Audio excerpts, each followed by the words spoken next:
What's going on, everyone? Video 2 of 3 probably today.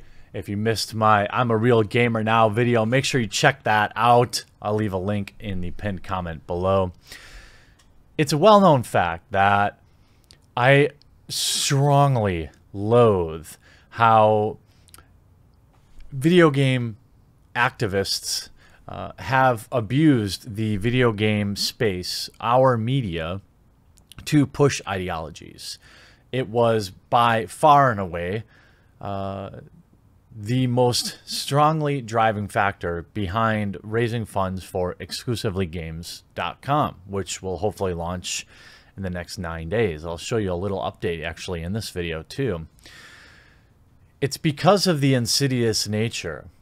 A lot of people view stuff, when a video game outlet gets woke or has a woke article, it's like, okay, well, it's just 1 or 2 out of hundreds. That's how it started.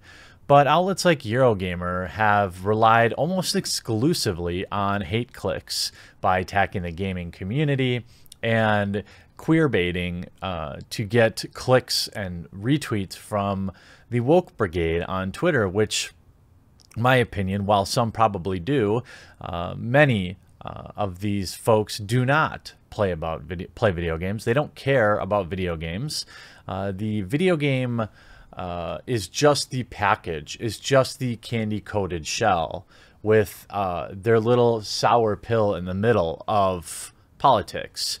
And I want to use a perfect example of why this is such an issue and why it's so pervasive and why I am so strongly against it.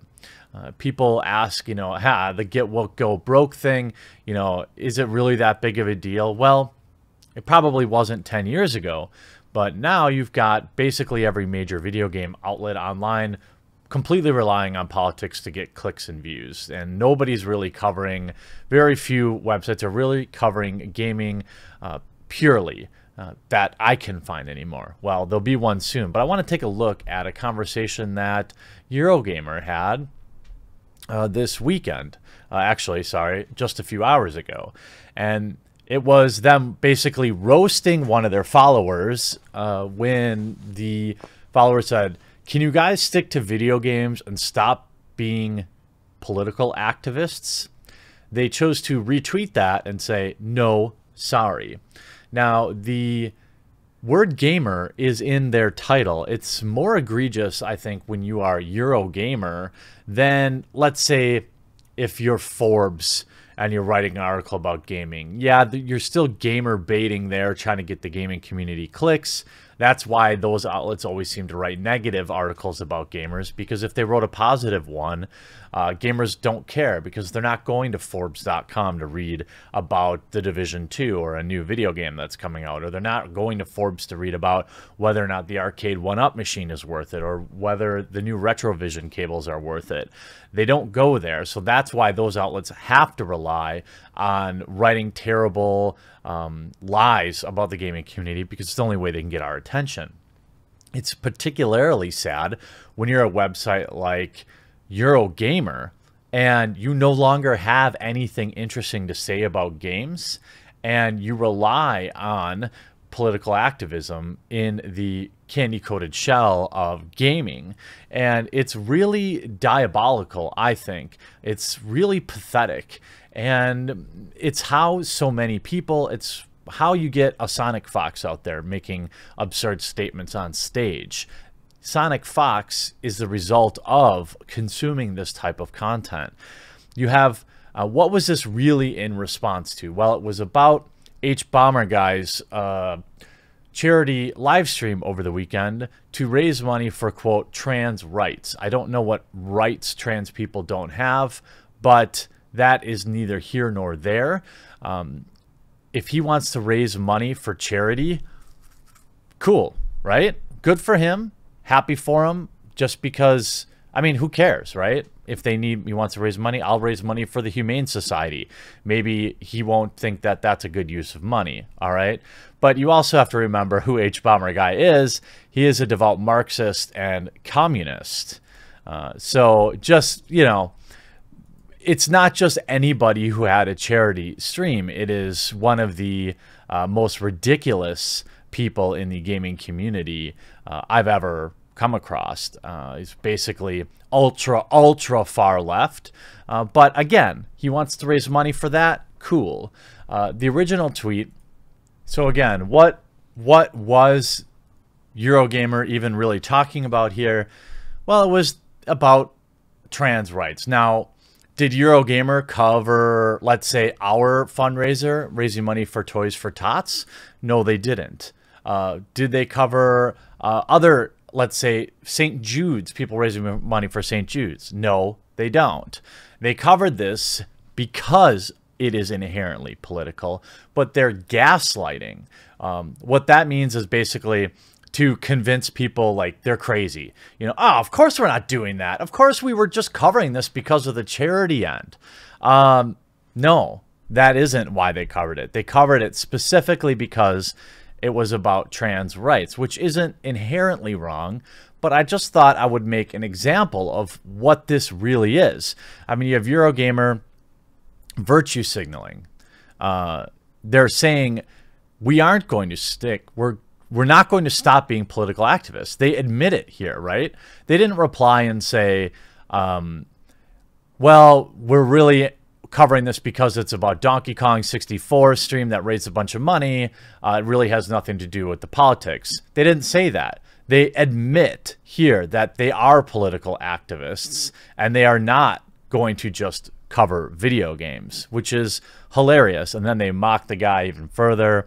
And, you know, it's just a great example of what is wrong with modern video game activism, journalism, and I'm hoping that people will continue to back sites that don't do this, that don't attack their fans, that don't choose politics over covering gaming. And that's why Eurogamer is largely a meme. You know, you have new sites popping up. Here's the very first look at Exclusively Games review section, fully coded.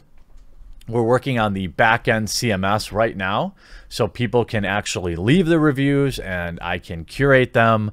But look at that. This was the last section of exclusivelygames.com that needed to get developed, and I will have the back-end CMS done by tomorrow, which means I can move everything into testing by Wednesday. And we also finished our backers page, which will give credit to everyone who has backed the project. Now, Exclusively Games also has a forum that doesn't talk about politics. You're welcome to check that out. I'd love to see you in there. In fact, they also have a Discord, which has the similar set of rules.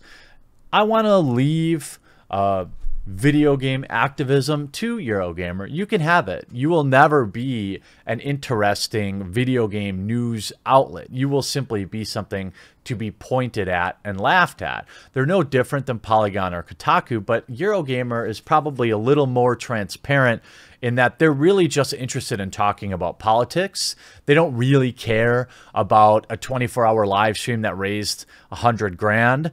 They really only care because of the social justice implications, which of course then creates a conversation around it that becomes toxic. I mean, instead of talking about games, now everyone's talking about this, which is what they really want. These people don't really view any content on their website, and they mock people. You know, stick to video games, stop being political. It's about a video game. It absolutely isn't about a video game. And if you believe that, you are being willfully misled, because this 100% is about this line here in the fundraising and who the fundraiser was for. If H. Bomber Guy, a communist and Marxist, had chosen to raise money for the animal shelter, I'd be willing to bet Eurogamer would not have sent this tweet. It's because it furthers a narrative that they are really only interested in. Again, Eurogamer admits that they are not about games. They are, in fact, political activists in this tweet. That's how I view it. And I look forward to your site continuing to move into obscurity and the open market, the opportunity that this leaves for new websites, not just Exclusively Games, but other websites out there that want to come in and serve the gaming community and talk to them like about video games, and they don't view them as something to be hate baited into clicking onto their website. Eurogamer. Pathetic. Well, I hope you enjoyed this video. My 4 o'clock video, I'm not totally sure what I want to cover yet, but you still have time to get your ideas in the comment section down below. If there's something you want me to cover today, you can always email me at thequartering@gmail.com.